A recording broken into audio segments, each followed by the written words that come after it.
Et bonsoir à tous, ravi de vous retrouver. Bonsoir Hélène. Bonsoir Simon, bonsoir à tous. Bienvenue sur France 3 et France Bleu pour cette soirée de débat consacrée aux législatives. Nous nous intéressons ce soir à la 9e circonscription du Nord. Regardez géographiquement, elle va de Tourcoing à Lille en passant par Marcq-en-Barœul, Bondues et Mouveau. Et c'est une circonscription au niveau de revenus moyens supérieur à la moyenne nationale et où les cadres et diplômés de l'enseignement supérieur sont surreprésentés. 9 candidats se présentent dans cette circonscription. Parmi eux, 4 sont sur notre plateau, 4 candidates. Violette Spielbout, députée sortante Renaissance pour Ensemble, conseillère municipale à Lille. Valérie Talpart, candidate Reconquête. Alice Pogam pour LR. Bonsoir. Odile Vidal-Sagné, candidate Les Écologistes pour le nouveau Front Populaire et conseillère municipale à Marcq-en-Barœul. Merci à toutes les 4 d'être avec nous. Je précise que la candidate du Rassemblement national, Christine Landru, a décliné notre invitation pour participer à ce débat démocratique. Et voici les autres candidats qui se présentent dans cette circonscription. Mathias Delin pour le NPA, Frédéric Gruson pour Volt Europe, Chantal Sarrazin pour Hello et enfin Charles Delaveine, candidat d'hiver droite. Et précisons que ce débat est soumis aux règles de l'Arcom. C'est donc l'équité et non pas l'égalité stricte de temps de parole qui s'impose. Donc vous pourrez vous exprimer dans les limites de votre poids politique. Et nous commençons ce débat par une photo que vous avez choisie et qui parle de vous et de votre engagement. Après tirage au sort, c'est vous, Violette Spielbout, qui commencez. Expliquez-nous votre choix.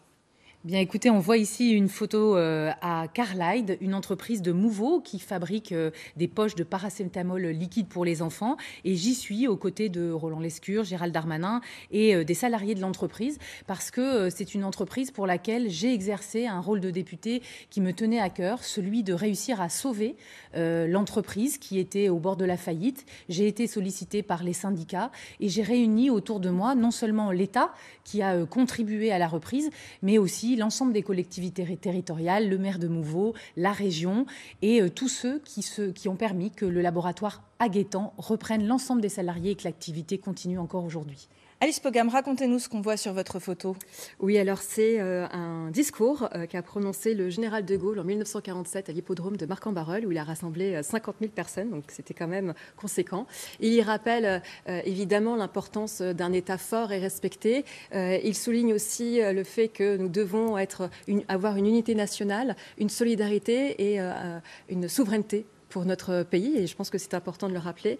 On en a profité également pour rappeler les valeurs qui lui tenaient à cœur, l'indépendance, la justice sociale, la protection des institutions et aussi le rayonnement national. Et je pense qu'aujourd'hui, c'est important qu'on revienne à ces valeurs qui doivent nous rassembler au-delà de nos divisions. Voilà. Odile Vidal-Sagné, quelle est votre photo et pourquoi vous l'avez choisie ? Alors ma photo, c'est une photo d'école. C'est l'école Suzanne Lacorre qui est dans le quartier Fives à Lille. Et donc pour les personnes qui ne voient pas, qui sont à la radio, on voit une porte d'entrée, et il y a 2 marches et puis il y a un petit peu une rampe d'accès pour des personnes qui sont mal marchantes. Pourquoi vous l'avez choisie ? Parce que Suzanne Lacorre, d'abord, c'est une femme politique socialiste qui a été une des premières ministres à être ministre dans les gouvernements en 1936. Et donc, c'est une école qui est en réseau d'éducation prioritaire. Et dans ces réseaux-là, il y a plus de moyens pour les personnes qui sont les moins aisées et les plus faibles. Et du coup, c'est formidable parce qu'en fait, c'est aussi la possibilité d'apprendre à lire, à écrire, à compter. Et ça, c'est un très bon départ dans la vie puisqu'après, on peut se cultiver et puis on peut découvrir des choses. Valérie Talpart, votre photo, racontez-nous. Alors, cette photo, je l'ai choisie parce que je vois de plus en plus de femmes qui sont dehors dans la rue et qui sont en recherche d'hébergement. Et combien de fois j'entends, que ce soit des femmes ou des hommes, mais moi je préconise beaucoup pour la femme, je travaille beaucoup pour la défense de la femme. Et là, je suis un petit peu choquée sur une circonscription qui est quand même relativement riche, qui est connue comme étant très privilégiée. Je suis surprise d'un résultat qui est là, à mon avis, qui se rapproche du côté national et qui est le résultat d'une politique nationale dans l'ensemble. Merci beaucoup pour vos photos. On va entrer dans le vif du sujet avec notre première thématique de la soirée, la question du pouvoir d'achat, qui est une préoccupation majeure des Français. Comment soutenir le pouvoir d'achat sans alourdir la dette? 3 000 milliards d'euros, on le précise, l'équation est complexe. Violette Spilbout, comment fait-on? Mais il y a beaucoup de mesures qui doivent être prises, et en particulier sur les salaires. Je crois qu'un des sujets, c'est que trop de personnes aujourd'hui ont un petit salaire et ne peuvent pas progresser suffisamment dans l'entreprise. C'est parfois lié au niveau de cotisation sociale, et c'est pour ça qu'on prône déjà depuis un moment, et on souhaite mettre en œuvre, après cette élection législative, une baisse des charges sociales, notamment au niveau de 100 € au-dessus du SMIC. Pourquoi ne pas l'avoir fait avant? Parce que si on augmente le salaire de 100 € par exemple, pour un artisan ou un commerçant, ça lui coûte 400 € de charges sociales en plus. Et donc, c'est très risqué. Il faut avoir un équilibre différent au niveau des finances publiques. Vous le savez, on a fait le quoi qu'il en coûte. On a déjà beaucoup soutenu ces artisans, ces commerçants, ces TPE, ces PME, avec énormément, dans notre circonscription, de boulangeries, de restaurants, d'entreprises qui ont été fermées pendant plusieurs mois et qui ont été sauvées par ce quoi qu'il en coûte. Mais on en paye aujourd'hui le prix, et on ne pouvait pas faire toutes les mesures d'accompagnement. Il faut aujourd'hui accompagner sur l'augmentation des salaires et puis responsabiliser les grands groupes quand il y a des gros profits. Moi, je souhaite qu'au-delà de l'investissement dans la transition écologique, il y ait aussi beaucoup plus de redistribution, notamment à travers la prime Macron, qui n'est pas suffisamment utilisée. Sur la redistribution, Odile Vidal-Sanier, on imagine que vous êtes d'accord. C'est sur la manière de le mettre en place que vous différez? Oui, enfin, du coup, est-ce que je donne mes... Oui, bien la sûr, redistribution... Non, mais... Le pouvoir d'achat, vous vouliez augmenter les salaires notamment. Ça, je veux dire. Oui, pardon. Vous voulez augmenter les salaires? Oui, on voudrait augmenter les salaires de 10% pour les fonctionnaires, fonction publique d'État, fonction publique hospitalière et fonction publique territoriale. Passer le SMIC à 1 600 €, ce qui fait une véritable bouffée d'air pour les personnes qui sont maintenant à 1 400 €, puisque ça fait 2 ans que le SMIC est à ce prix-là. 200 €, c'est énorme dans un budget pour, par exemple, une femme seule avec des enfants. Et ensuite, bloquer les loyers, bloquer certains prix de denrées nécessaires au quotidien, et bloquer l'essence, le prix de l'essence, enfin des carburants. Et comment vous financez? Écoutez, je ne sais pas si vous avez lu le programme du nouveau Front populaire. Il a été écrit par un certain nombre d'économistes, une équipe d'économistes, dont Estelle Duflo, qui est prix Nobel d'économie. Moi, je ne suis pas spécialiste dans le domaine, mais en tout cas, on nous dit que ça tient la route.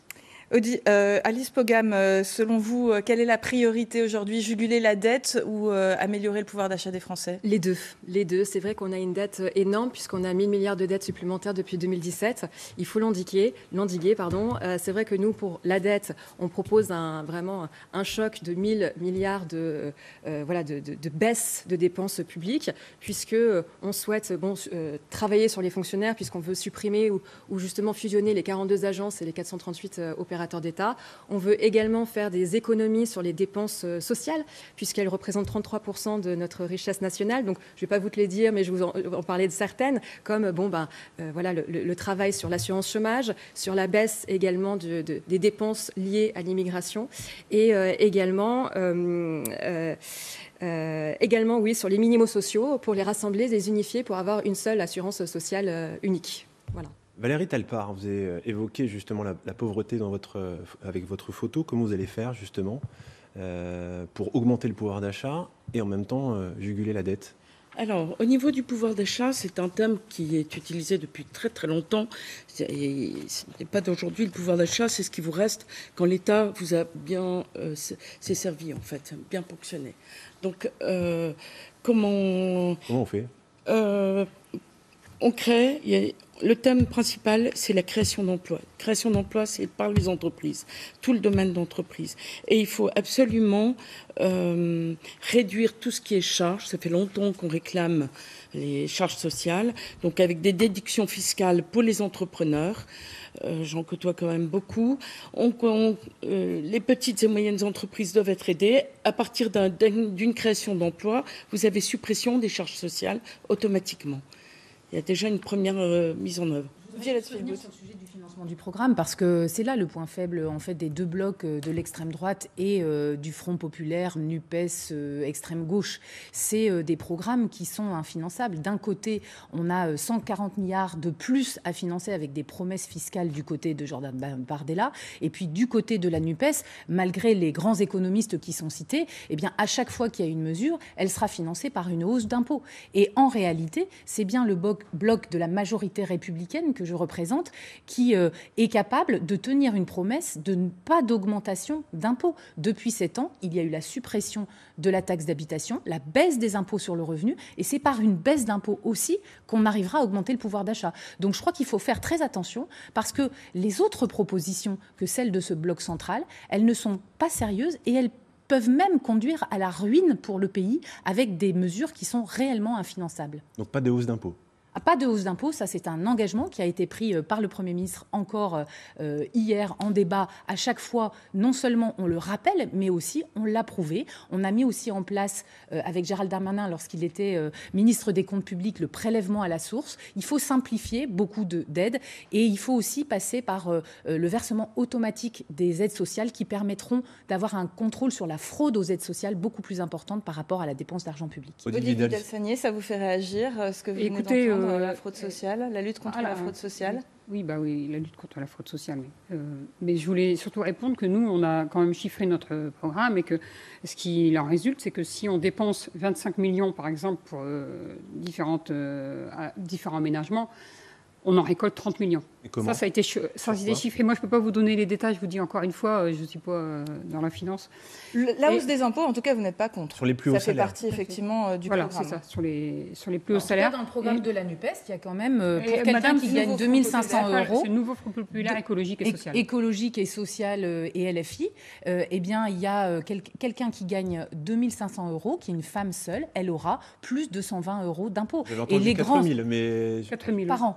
Ah, par an, d'accord. Par an. Et on fait des concours d'économistes, mais quand vous regardez toutes les analyses qui sont faites, on voit bien que les économistes qui ont travaillé au Fonds monétaire international, dans les grandes universités, décortiquent les programmes et voient bien qu'il n'y a rien de crédible, en particulier quand on sait que c'est Jean-Luc Mélenchon qui refait des promesses. Alice Programme, il faut une réforme de l'impôt sur le revenu ? Écoutez, en tout cas, modifier peut-être certaines teneurs, parce que c'est vrai que, par exemple, pour l'IFI, qui est un petit peu l'impôt... Oui, l'IFI. C'est l'impôt sur la fortune pour l'immobilière. Donc, du coup, c'est vrai que nous, on considère qu'il ne faudrait pas qu'elle soit prise en compte pour la première résidence, par exemple. Ça, c'est un sujet. Ensuite, sur les impôts sur le revenu, c'est vrai que nous, alors ça concerne un petit peu aussi le pouvoir d'achat. C'est vrai que, bon, là-dessus, chez les Républicains, on souhaite justement réduire les cotisations salariales pour augmenter de manière nette le salaire des Français et aussi défiscaliser les heures supplémentaires. Différents acteurs du monde économique ont fait des tribunes contre les programmes des extrêmes, je cite, s'inquiétant pour la pérennité des PME notamment. Qu'est-ce que vous avez envie de leur répondre, Odile Vidal-Sanier? De ne pas s'inquiéter? Les PME n'ont pas à s'inquiéter? Non, les PME n'ont pas à s'inquiéter. Et encore une fois, nous ne sommes pas des extrêmes. Il me semble que le nouveau Front populaire écologique et social n'a pas été reconnu comme un parti extrême. Par le ministère de l'Intérieur. Voilà, par le ministère de l'Intérieur. Oui, mais enfin, je vous entends jamais, vous dites vous êtes écologiste sincère et je n'en doute pas. Je vous entends jamais prendre position contre vos alliés. Aujourd'hui, vos alliés, ceux avec qui vous signez un pacte électoral de la France insoumise, qui ont des propos antisémites, certains qui ont été investis, qui sont fichés S, certains qui font des menaces et qui font des actes de violence. Vous avez un certain nombre de députés à l'Assemblée nationale, enfin, avec les dernières déclarations, que vous devriez dénoncer régulièrement. Oui, alors, en ce qui concerne les injures, je pense que ce que vous avez mis sur Twitter il y a quelques jours, c'était quand même... Que vous étiez dans une alliance antisémite? Il n'y a pas d'antisémite à EELV. Il n'y a pas d'antisémite. On combat toute forme de racisme, etc. Sauf quand vous invitez Médine au congrès d'Europe Écologie Les Verts, qui est un rappeur, Médine, un rappeur qui a fait un tweet antisémite, qui s'est même excusé, et ça n'a pas suffi à beaucoup de membres de votre parti qui ne se sont pas déplacés au congrès du mois d'août 2023. Donc, juste simplement, je trouve qu'on s'écarte un petit peu du... non plus chez LFI, puisque c'est ce que on s'écarte un peu du sujet. On va revenir à l'économie, justement, le pouvoir d'achat. Valérie Talpart, vous avez parlé des entreprises tout à l'heure. Effectivement, On a parlé des différents programmes. Votre vision à Reconquête. Quelle est votre vision de... Reconquête, quand on parlait des impôts tout à l'heure, nous, on ne touche pas l'ISF. On est là pour protéger quand même tout le circuit des entreprises et surtout on garde tout un système, de chiffres, de rapports des entreprises qui sont en place.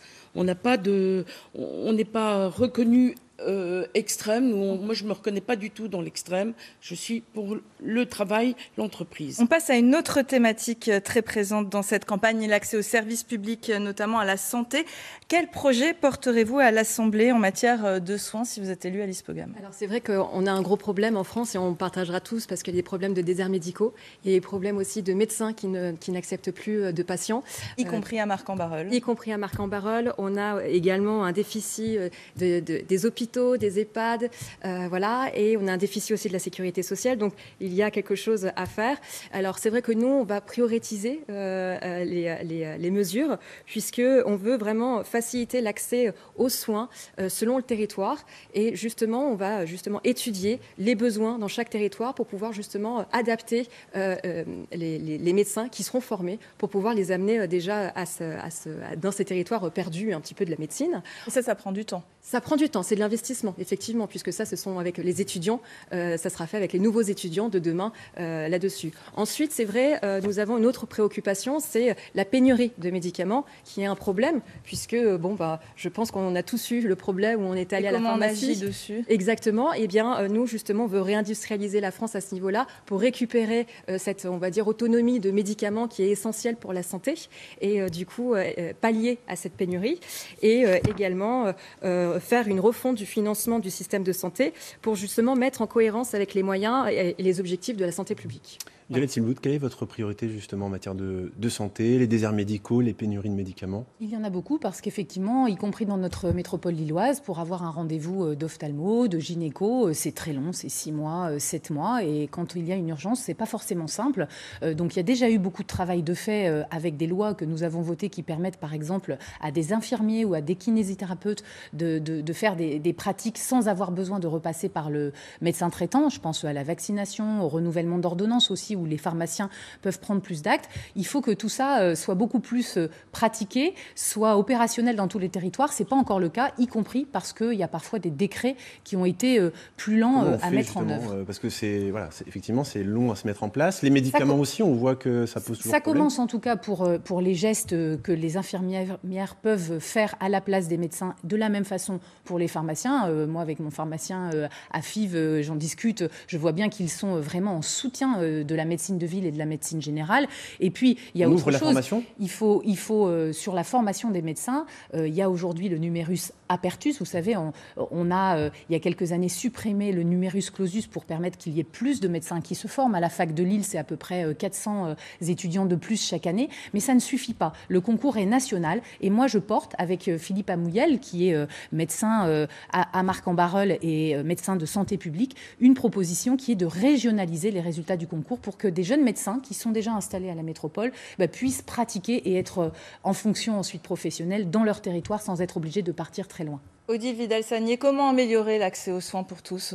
Nous, on voudrait déjà réparer le service public parce qu'il y a eu beaucoup de fonctionnaires qui sont partis à la retraite qui n'ont pas été remplacés à l'hôpital et dans d'autres services. Et à l'hôpital, moi, je connais des infirmières, des aides-soignantes qui sont fatiguées. Elles ont le dos cassé. Elles travaillent, elles aiment leur métier, elles travaillent jour et nuit dans des conditions très difficiles à l'hôpital public. Et nous, ce qu'on veut, c'est augmenter donc, le nombre de fonctionnaires en pensant à tous ces gens qui ont vraiment un cœur pour le service public. Et comment les convaincre aujourd'hui qu'il y a aussi un problème de recrutement ? Oui, il y a un problème de recrutement, mais peut-être aussi parce que le service public a été cassé. En fait, on sait très bien qu'il y a de très mauvaises conditions, qu'il n'y a pas assez de fonctionnaires, qu'il y a des choses qui ont été mises de côté. Enfin, je reviens à ces infirmières qui doivent accompagner les malades le jour et qui, avant de partir, avant de quitter le service, doivent rentrer des choses dans l'ordinateur. Enfin, ce qu'on me raconte, c'est que du coup, c'est sur leur temps personnel en fait. Voilà, et donc on parle des services publics, on parle de l'éducation aussi justement. Quelle solution vous avez justement pour améliorer l'éducation? Il y a plein de choses à faire. L'éducation, c'est un sujet essentiel en France, puisqu'on voit également qu'on chute dans les classements mondiaux sur l'éducation, que ce soit en mathématiques, en lecture. Ça, il faut vraiment retravailler là-dessus, redonner cette autorité chez les enseignants, puisqu'il y a évidemment aussi une remise en question de l'éducation, ou en tout cas du respect qu'on doit... Et comment on fait pour faire tout ça? Vous savez, je pense que c'est une histoire aussi républicaine, où on remet au centre de tout ça des valeurs républicaines, les valeurs de la France. Avec l'uniforme, par exemple? L'uniforme est peut-être une solution, effectivement. Je sais que, là, il y a une expérimentation qui est en train de se dérouler sur l'uniforme. C'est vrai que cette uniformisation des étudiants et vraiment cette professionnalisation des études peut être une bonne chose, et se mettre justement dans les petits souliers justement d'un bon écolier, et de pouvoir respecter les enseignants, aussi revaloriser le salaire des enseignants, puisque justement il y a une crise aussi des enseignants qui ne veulent plus pratiquer ce travail et qui sont aussi en burn-out. Odile Vidal-Sagnan, on l'a vu tout à l'heure, l'éducation vous tient à cœur. Oui, tout à fait. Et nous, ce qu'on voudrait, c'est avoir des classes à moins de 19 élèves, parce qu'en fait c'est la moyenne qu'il y a en Europe. Donc effectivement. Quel que soit le niveau, 19 oui. élèves. Oui. C'est possible ça? Comment on fait? Écoutez, on embauche du personnel. C'est compliqué. C'est très compliqué, je suis d'accord. Ça prend du temps. Oui. Mais bon, Alice Pogam le disait, il y a quand même une vraie volonté en fait des fonctionnaires qui sont enseignants de vouloir bien faire leur métier. Et ça, on le sait, c'est que les fonctionnaires, ils aiment bien faire leur métier, et souvent ils sont empêchés. Violette Spielbout, je vous ai vu réagir tout à l'heure. Oui, parce que je crois qu'en tout cas, on partage un attachement à l'éducation et au fait qu'une bonne éducation à l'école, qu'elle soit privée ou publique, d'ailleurs, je pense qu'il ne faut pas opposer les deux, c'est de la cohésion nationale, c'est la citoyenneté, et c'est les citoyens de demain. La première mesure, c'est bien sûr de soutenir les professeurs. Et là, il y a déjà eu, l'année dernière, un engagement du gouvernement d'abord de revaloriser l'ensemble des salaires des professeurs, c'est assez historique, et puis d'embaucher des professeurs à un minimum de 2 000 euros net, ce qui est maintenant en place et ce qui est aussi très nouveau et plus attractif. Et puis la deuxième chose qui a été menée au début du quinquennat du président de la République, c'est le dédoublement des classes en quartier prioritaire politique de la ville. Vous parliez tout à l'heure de l'école à Fives dans un quartier prioritaire. Oui, ces publics ont besoin de plus de temps parfois et d'un accompagnement renforcé. Et ce dédoublement des classes qui était en maternelle, qui va passer en CP, CE1, eh bien on commence maintenant à en voir les effets, et je l'espère, sur y compris le niveau scolaire. Et puis, il y a beaucoup votre mesure n'a pas été suivie en tout cas, il n'y a pas un prof qui se plaigne du dédoublement des classes. Moi, je suis allée à Denain avec Gabriel Attal, que ce soit la maire de Denain, qui n'est pas de notre bord politique, qui est socialiste, ou que ce soit l'ensemble des enseignants, des AESH, de tout le personnel de l'école, ils étaient tous très enthousiastes parce que les enfants en maternelle en classe dédoublée, ils sont à 12, 13 et c'est magnifique. Valérie Talpart, votre priorité sur l'éducation si vous êtes élu? Moi, je voudrais d'abord rebondir sur la question d'hospitalisation. Je pense, en général, ici sur le plateau, j'estime que ça fait 7 ans que vous êtes au pouvoir, la Macronie, et je trouve que les résultats ne sont pas là. Pourquoi on a une telle crise à l'hôpital? On a eu beaucoup d'entrées sur le plan financier. Il y a eu rapidement, parce qu'on est passé à l'éducation. Oui, mais je veux rebondir sur la question de l'hôpital parce qu'on ne me l'a pas posée. Maintenant, concernant l'éducation, j'y viens, on va partir sur un système beaucoup plus directif. Bon, il y a la proposition de l'uniforme, ça fait longtemps qu'on en parle, et ça devrait être mis en place pour éviter les différences de classe sociale. Et d'autre part, avoir des enseignants, oui, on peut embaucher, mais encore faut-il qu'on puisse les payer. Voilà, je cherche le financement. On avance dans ce débat. Autre thématique, l'environnement et les enjeux climatiques. La météo de ces dernières semaines l'a encore montré, le changement climatique s'accélère. Quelle serait votre priorité pour endiguer ce phénomène, Alice Pogam ? Alors, c'est vrai que quand on parle d'écologie, réchauffement climatique, on parle aussi d'énergie. C'est vrai que dans notre parti politique, les Républicains, nous sommes très attachés aux centrales nucléaires, par exemple. On pense que c'est maintenant, c'est de notoriété publique maintenant qu'elle est décarbonée. Donc on n'y touche pas. On n'y touche pas. On n'y touche pas et on voudrait même en avoir un peu plus. Déjà, c'est une première chose. Ensuite, on voudrait aussi, bon ça rentre aussi un petit peu dans le pouvoir d'achat, mais supprimer cette taxe sur l'électricité qui a pour but d'investir dans les éoliennes parce qu'on propose, enfin on estime aujourd'hui que le parc éolien est suffisamment mis en France. On a voté contre aussi la loi éolienne qui souhaitait avoir 1% de parc éolien en France, ce qui est énorme, ce qui équivaut à 55 fois la ville de Paris. Donc on bloque ou on y touche aux éoliennes ? On arrête la prolifération des éoliennes en France. Ça, c'est ce qu'on propose. Voilà. On est aussi... Donc vous êtes raccord sur le Rassemblement national sur cette proposition par rapport aux éoliennes, oui, mais sachant qu'il faut bien, en attendant d'avoir de nouvelles centrales... Ah oui, ça je suis d'accord. Mais le projet, parce que c'est vrai que M. Macron, en 2017, avait projet de fermer les centrales nucléaires pour profiter d'avoir un peu plus d'énergie renouvelable, il n'est pas pérenne. Et surtout, ça nous obligerait à réouvrir les centrales thermiques, gaz et charbon, qui sont très mauvaises pour le réchauffement climatique et pour le climat. Odile Vidal-Sagné, on parle d'énergie justement, le changement climatique, comment on fait attention, voilà. Oui. Alors, je voudrais d'abord dire que l'EPR qui est en cours là, en Normandie, et il a un retard de plusieurs années et le prix a été multiplié par 4, je crois. Donc, on n'est pas vraiment sûr que ce soit une énergie un système d'énergie qui soit vraiment fiable. Donc, nous, on ferait une aide à la rénovation thermique des logements, qu'ils soient publics ou privés, et des logements individuels collectifs, et également des bâtiments publics, dans un premier temps. Voilà. Et ensuite, une aide à la mise en place des énergies renouvelables. C'est-à-dire éolien, solaire, et d'autres énergies. Violette Spilbout. Moi, je pense que quand on est député de la 9e circonscription, on doit être très attentif au sujet de transition écologique et au côté réaliste et réel de cette transition. Ça veut dire qu'on doit accompagner les projets. Je pense en particulier en termes de rénovation thermique, par exemple, au collège de notre circonscription, le collège Maxence van der Merch à Mouveau. Avec Christian Poiret, on a posé une première pierre. C'est les départements. Le président du département. Voilà, le président du département, il y a un an. Et c'est des travaux qui sont très importants L'État parce doit qu'ils sont accompagner in situ. Les départements et là-dessus. ça doit être accompagné, bien sûr, de financement de l'État, c'est le cas, 5 millions d'euros environ par collège. De la même façon, le collège des Rouges-Barres à Mouveau est en train de vivre une... J'ai dit Mouveau ? Pardon. Marc-en-Barœul est en train de voir un grand chantier de rénovation thermique tout en menant aussi les cours en même temps. Et donc, c'est un grand défi à la fois pour les équipes et les entreprises de la région.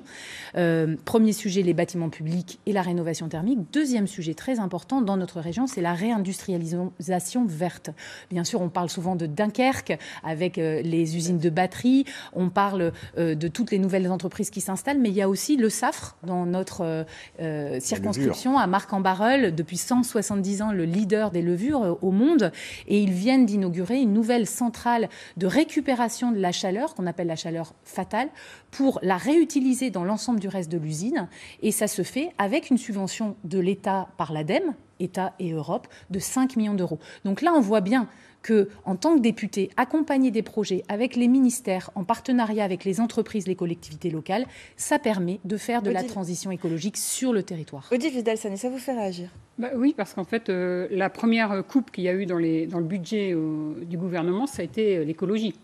La première action du gouvernement, ça a été la planification écologique. Et je crois que depuis 2017, on est la majorité qui a le plus... On va laisser Odile Vidal-Sagné répondre. Sur la circonscription, comment vous parlez d'écologie aux électeurs ? Qu'est-ce que vous leur dites ? Qu'est-ce que vous leur proposez ? C'est vrai que moi, j'avais déjà fait le rassemblement des forces de gauche pour les élections municipales. Bon, je sais bien que ce n'est pas la même chose, mais... Et du coup, nous, ce qu'on avait proposé aussi, c'était de trouver en fait des cheminements où il y aurait des aménagements paysagers et donc des îlots de fraîcheur. Et donc ça, c'est très important, parce que j'avais été très frappée par des personnes âgées qui descendaient dans un café quand il faisait très chaud, parce que c'était climatisé. Et donc, je me suis dit, voilà, moi, je pense que ça, il faut vraiment penser aux îlots de fraîcheur. S'adapter finalement au réchauffement climatique et comment on réduit les gaz à effet de serre, concrètement ?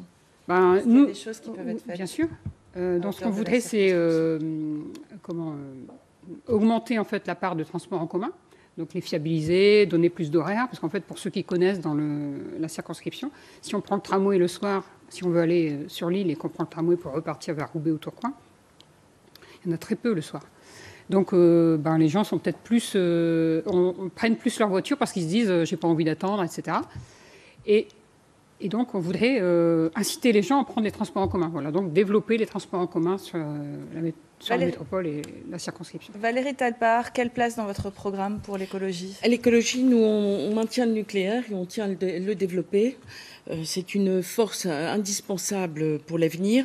Maintenant, les questions de développement de transport sont importantes aussi pour éviter toute cette pollution, parce qu'on est une circonscription et même l'agglomération lilloise, si je puis dire, qui est complètement engorgée.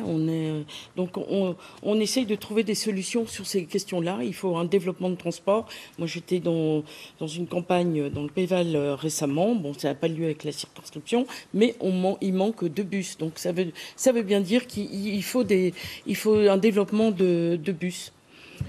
Réagir sur ce sujet de transport, parce que je suis un peu étonnée que la candidate du Front Populaire et Europe Écologie Les Verts, qui est aussi élue locale à Marcq-en-Barœul, vous ne soyez pas venue à mes côtés défendre le sujet de l'autoroute A22, de la voie rapide A22 qui traverse toute la circonscription et pour laquelle moi j'ai reçu les habitants, les riverains qui se plaignent du bruit, de la pollution de l'air qui est très importante à Bondu, Marcq-en-Barœul, Mouveau. Moi je me suis mobilisée auprès du préfet, des ministres. Je n'ai pas obtenu gain de cause pour que les revêtements soient changés. C'est des très gros budgets, il faut des murs anti-bruit, il faut se battre. Mais moi, j'aurais aimé que l'élu local que vous êtes soit à mes côtés, me sollicite en tant que députée sortante pour me battre pour les habitants et pour l'écologie. Et je pense que c'est ça aussi, dans une circonscription, se mobiliser pour le terrain. Odile Vidal-Sanier, une réponse ? Oui, vous avez raison. Bon, je n'ai pas pensé à vous solliciter, mais vous pouvez également me solliciter une prochaine fois. Je viendrai effectivement. Voilà, je vais revoir les futurs ministres ici. Des accords sont pris. On aborde à présent la politique nationale à 4 jours du premier tour des législatives. Vous avez vu cet appel aujourd'hui encore de Marine Tondelier à un désistement républicain au second tour. Une tribune a d'ailleurs été signée par certains membres de l'ex-majorité comme Agnès Pannier-Runacher. Est-ce que vous, à titre personnel, vous êtes pour un front républicain ? Moi, je me suis déjà exprimée dans le quotidien Libération en tout début de campagne pour la 9e circonscription. S'il y avait dans le positionnement des scores du premier tour un doute et une possible victoire du Rassemblement national, je me désisterais pour Odile Vidal-Sanier. Ce qui me contrarie énormément, je vais vous dire, c'est que Odile Vidal-Sanier finalement ait renoncé aux valeurs du parti qu'elle défend en s'alliant avec la France insoumise, parce que c'est le parti du chaos. Malgré tout, vous faites le parti qui veut mettre à bas nos institutions. Donc vous ne mettez pas un signe égal entre le nouveau Front Populaire et je crois qu'il y a des personnes qui sont effectivement différentes. D'ailleurs, tous les élus de la France insoumise ne sont pas les mêmes, n'ont pas les mêmes opinions. On voit qu'on parlait de l'écologie, du nucléaire. Même au sein du Front Populaire, ils ne sont pas tous d'accord sur faut-il oui ou non du nucléaire. Donc on voit que tout ça, c'est un attelage électoral, c'est une petite tambouille. Et je trouve ça extrêmement regrettable. Odile Vidal-Sanier, votre position si vous arrivez en 3e et qu'il y a une triangulaire ? Notre position est tout à fait claire. Marine Tondelier l'a annoncé dans les journaux et dans les différents réseaux sociaux. Nous arrivons en 3e position, nous désistons. Pourquoi c'est important pour vous ? Parce qu'il faut empêcher le Rassemblement national d'arriver au pouvoir. Valérie Talpart, vous vous sentez concernée, vous, chez Reconquête ? Chez Reconquête, nous par ce front républicain ? Nous sommes indépendants pour l'instant. On ne sait pas comment le deuxième tour va se... On va déjà attendre le premier tour. Hein. Et le deuxième tour, on verra les décisions qui sont à prendre dans notre parti. Vous n'êtes pas parti avec le Rassemblement national dans ce premier tour ? Pourquoi ? Parce que il y a eu un choix de candidate, on ne m'a pas appelée et les décisions ont été déjà prises. Et de toute façon, mes valeurs se rapprochent de plus en plus de Reconquête. Vous avez des divergences de fond sur le programme ? C'est pas une question de divergence de fond sur un programme, c'est une question de valeurs, de points de vue. On a des points de vue quand même bien en commun, mais il y en a certains où je préfère rejoindre le Reconquête. Alice Pogam, il est difficile aujourd'hui de savoir s'il y aura une majorité claire au soir du 7 juillet. Est-ce que finalement cette dissolution n'est pas une preuve que la Ve République est à bout de souffle ? Alors c'est vrai que la Ve République, en tout cas, est dans une situation délicate parce qu'elle n'a pas été faite elle a été faite pour avoir deux partis essentiellement. Et c'est vrai que cet éclatement des partis que nous avons vu depuis 2017 a hautement déstabilisé le pays.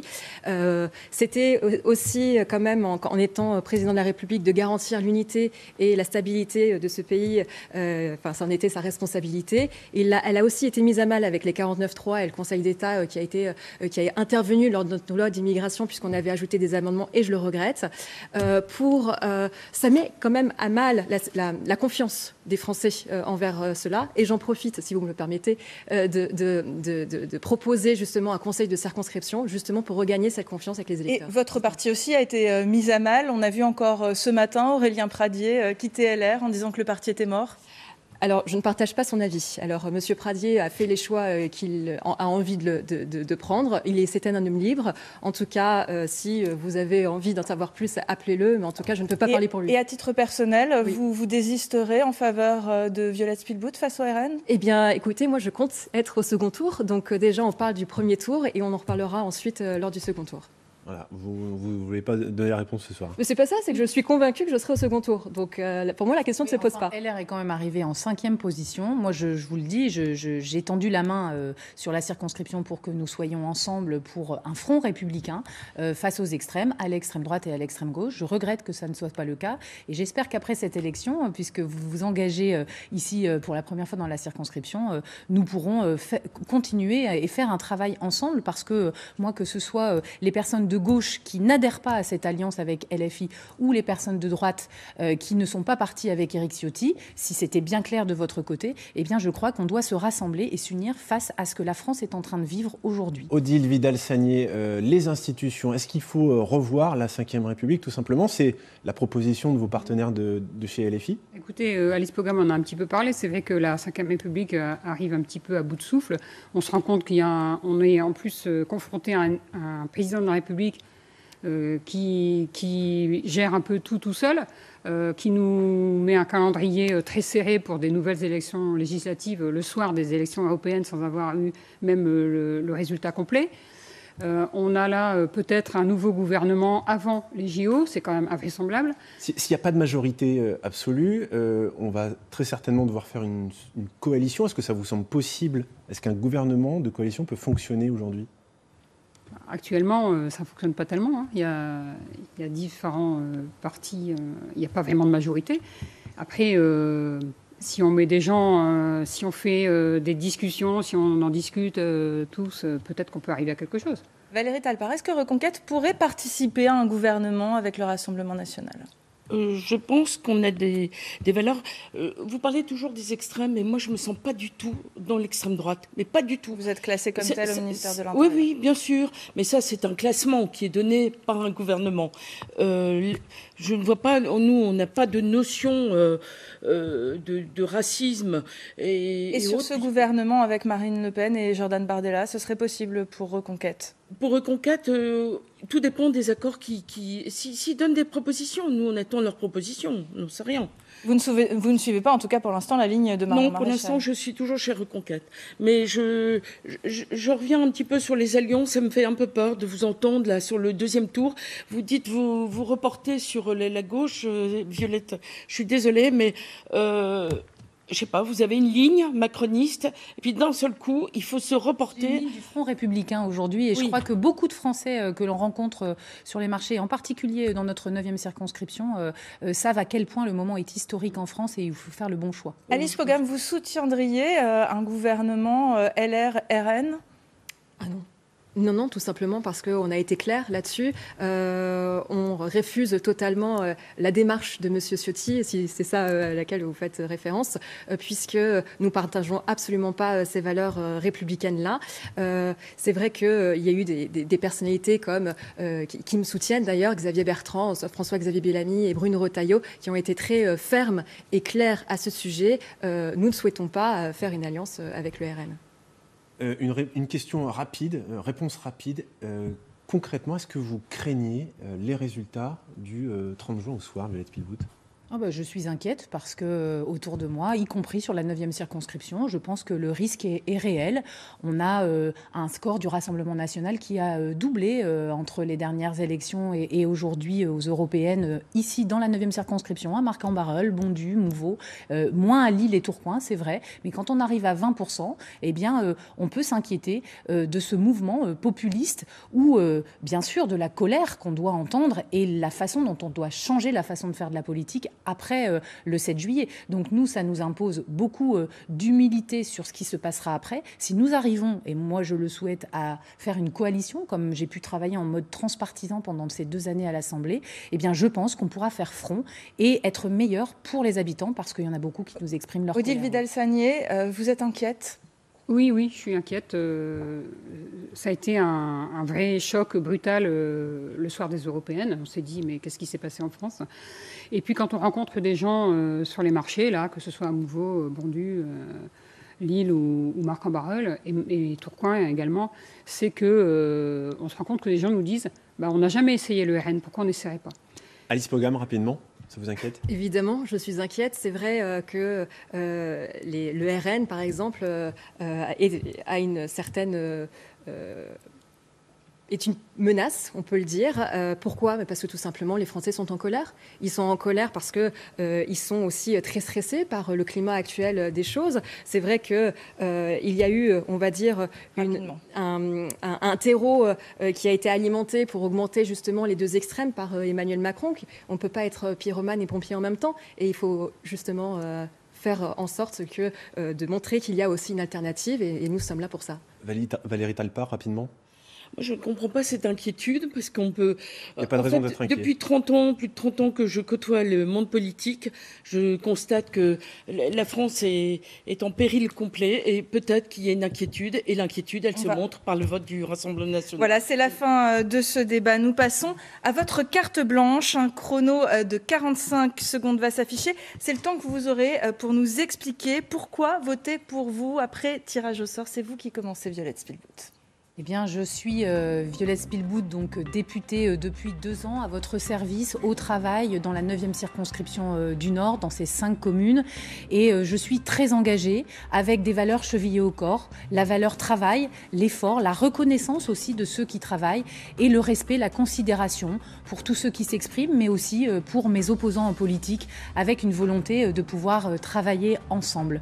Je souhaite vraiment que lors de ce premier tour des élections législatives, tous ceux qui votent dans la 9e circonscription puissent avoir conscience du moment grave et puissent voter utile, voter pour la majorité républicaine que je représente. Donc votez Violette Spilbout.